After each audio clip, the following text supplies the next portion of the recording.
Bueno, entonces, esta mañana vamos a conversar sobre los equipos donde tiene lugar la destilación. Vamos a hablar sobre cómo es esa configuración geométrica, las características, el diámetro, el tipo de internos que caracteriza las columnas de destilación, en particular lo que son las columnas de plato, ¿ok? Luego, si tenemos tiempo, dependiendo cómo avance la mañana, vamos a conversar sobre las columnas empacadas, si no quedará para la próxima sesión como tal. Entonces, ¿a qué nos referimos cuando hablamos de una columna de platos? Lo primero es que una columna de platos es lo que hemos llamado un equipo de contacto discontinuo.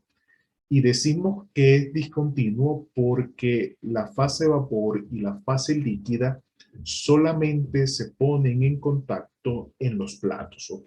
En ese espacio geométrico que está destinado para que un gas que asciende en la columna burbujee en el seno de un líquido como tal.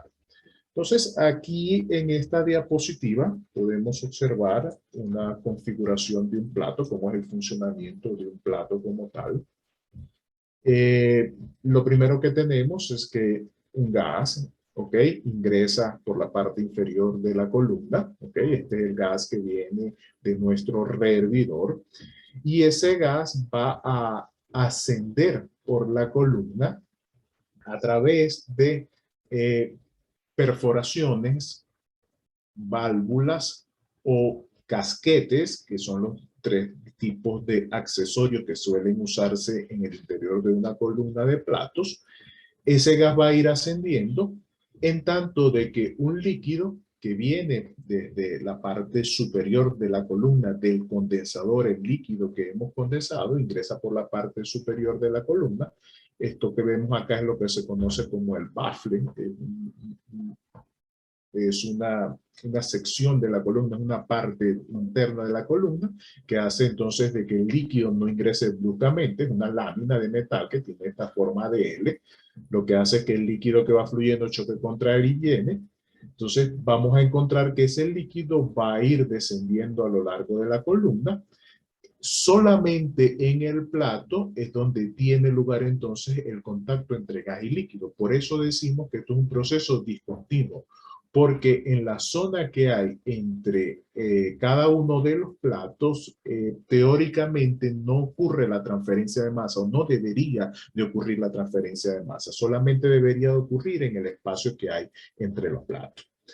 Entonces, aquí encontramos diversos elementos que definen lo que es la geometría del plato. Vamos a encontrar entonces lo que es el plato en sí como tal. Vamos a encontrar lo que es el vertedero. Esta porción que vemos acá es el vertedero, que es donde el líquido que se encuentra en el plato fluye hacia el plato inferior. Encontramos otra serie de elementos mecánicos como este que vemos acá. Eso es lo que conocemos. Déjenme hacer un zoom allí para que visualicen mejor.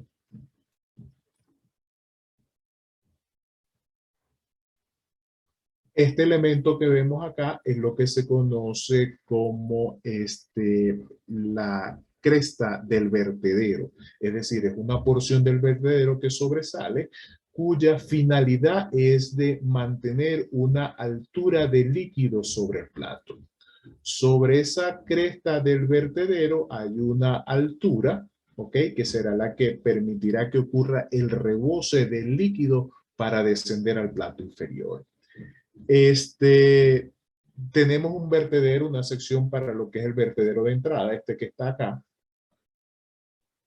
Esta porción que vemos acá, que es la de vertedero de entrada, lo que hace es que el líquido que va descendiendo no ingrese abruptamente al plato, sino que ese líquido debe de satisfacer. Entonces fíjense que ese vertedero tiene una altura que es similar a lo que se llama como la claridad del vertedero. Esta es la claridad del vertedero, que es un espacio que permite que el líquido pase a través de esa claridad y llegue al plato como tal.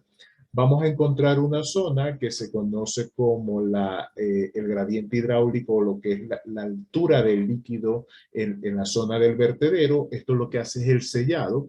Este sello como tal de líquido lo que evita es que parte del gas pase por el vertedero y ascienda hacia el plato superior como tal.